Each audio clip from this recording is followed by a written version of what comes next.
Мен Cumhuriyet Azamат Gölдөмүн. Былтыр Чолпонтадан 26 декабрда үйдөн кечке жугулу каңгысып чыгылдым. Анан больницага барсак, ушундай текшерип, гигантский язва желудка деп Бишкекке текшерилгени келдим. Бишкекке текшерилсем, ушундай операция кылышты. Операцияда алгандан кийин бүттү го деп сүйүнүп жүрсөм, майдын 12-синде кайра тамак иче албай калдым. Кекиртегиме тыгылып. Жанагы суу өтүп калды. Анан 12 майда онкологический текшерилсем, 12 ичеги ашказан Кызыл Өңгөчкө жакын жерде кайра 5-6 сантиметрлик болуп өсүп, рак желудка болуп калыптыр. Анан ошондон аяк барсам сразу эле химия бериш керек, антпесе болбойсуң деп аяктан коркутушту. Анан сураштырып көрсөм, химияга сен күчүң жетпейт, алың жетпейт. Алар берип коет, а эртең наследствосы эмне болорун билбейт, анткени колго жүрүп жебет дейт. Анан ошондон туган тушканым ары чуркап, бери чуркап, тегиштарым, аяштарым чуркап, бир аяшым ушу жакты интернет аркылуу көрүп калды. Келдим, Кудайга шүгүр, 3 ай дарыландым чындыгында. Кийинси мен өзүм көзүмчө 20 күндө айыгып кеткен талаштык баланы көрдүм. 51 күндө дагы токтоболдук бир кишини көрдүм. 70 канчага чыккан. Таза айыгып чыгып кетишти. Аларды көргөндө мага надежда болду. Бирок меники 3 айга чөйүлдү. Мында ар кандай түрү бар окшойт. Биз эми ал жагынан медик болбосок да мындай общий түшүнүгүбүз бар. Мен да высшее образованием, пединституттан бүткөм, академияда алып иштегем. Анча-мынча диссертация жазганга барган токтобом да негизи. А так билимим жогору. Бияктан каралай турган или эмете турган эмем жок. Анан ошо менен жатып августтун 22-синде бияктан чыктым. Ошондон бери Кудай берсе жакшы. Тамак акырдан азыр өтүп атат. Мен башында шишик кетти. Шишик азыр азайды. Меники боорго метастаз берген, уйку безге метастаз берген. Алардын баары жоголду. Анткени блокировать эттим, жок эми моунун только катуу болот. Мунун дагы түрлөрү бар. Бу да ушундай оор экен. Буга чыдамдык керек. Өзүм эмен керек деди. Анан Хашимга ушунчалык ишенич бою пайда болду дагы, ошо менен уйку бездеге кеткенден кийин сүйүнүп калдым боордогу.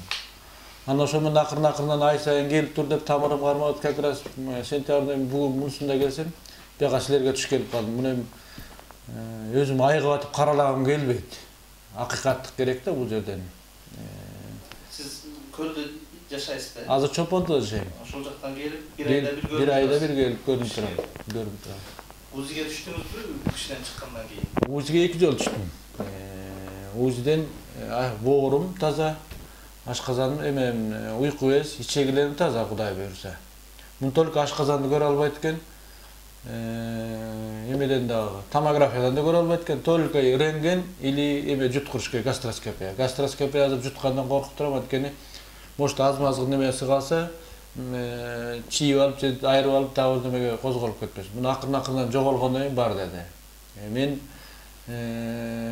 профессор Молдобекова Марина Сатаровна дегенге көрүндүм.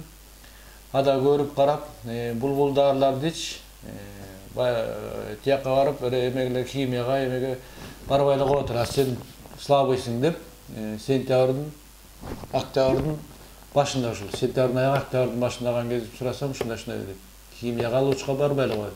Көтөрө албайсың. Андан көрө азыр ушул дарыланып аткан боюнча акырын дарылана бер, Кудай буйрса жакшы болуп калыпсың. Профессор Айымга бул кишиден дарыланып атканыңызды айткан жоксуз? Айткан жокмун. Эми анын баарын разглашать этейин деп алам. Просто өзүм ал кишинин мнениясын уккум келди.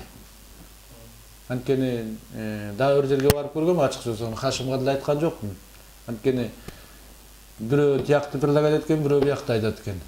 Анан Кудай деле ошол жака барып, дагы бир жерге жакшы болуп калыпсың, бирок барган жериңе эле бара берсеңчи, көрүнгөн жерге асылбай. Бир жактан айыккан жакшы болот депти.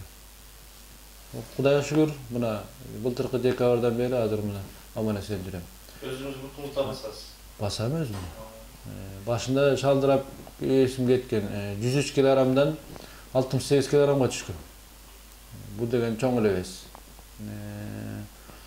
Кудайга шүгүр азыр басып калдым, жакшынакайым. Азыр салмагыңыз канча? Азыр 73 экен бүгүн түшсөм.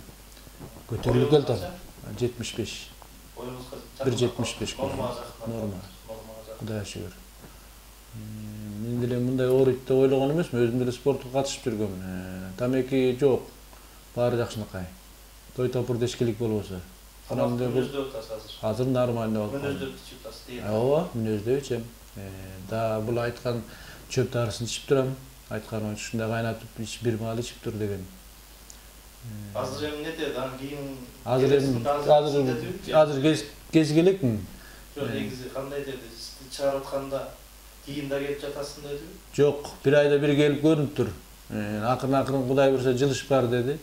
Анан ушундай жылыш болуп кеткенден кийин Кудай бурса, анан 2 ай 3 ай анан ошол менен Кудай буйрса жаңы төрөлдүм деп эле эсептей бер деди. Анан ошол менен сүйүнүп жүрөм. Бул дагы бир терапия экен өзүнчө бир жакшы метод, жакшы сүйлөгөн. Ошого Кудай шүгүр.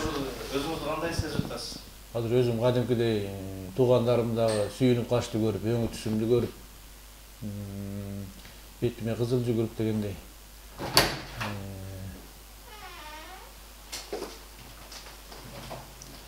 Ошондой жакшынакай сезип өзүмдүн боодур сезип кадимкидей. Баскан турганым жакшы болуп. Акыл эмгеги менен иштей бересиз. Кудай буйрса, ооба.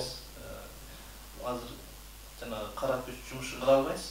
Кара жумушка жок. Акыл эмгеги кылсаңыз боло берет, китеп иштеп окуп. Ал компьютерге кирип, китеп окуп, ары бери кичине прогулка кылып, жумуштарды текшергенге жарайм. Өзүм кара жумушка жарабайм, конечно, азыр күч жок. Азырча жарабайсыз. Ата үйдө эле мындай жумушка чыга элекмин. Анткени бир аз көтөрүлбөсө болбой дейт. Так Кудайга шүгүр, жакшымын. Ыраазымын. Ушундай эле элдерге жардам берип жүрсүн. Каралаганда эмне? Кудай турат. Кудайга эле койдук деш керек, башка эчтеке айта албайт экенбиз.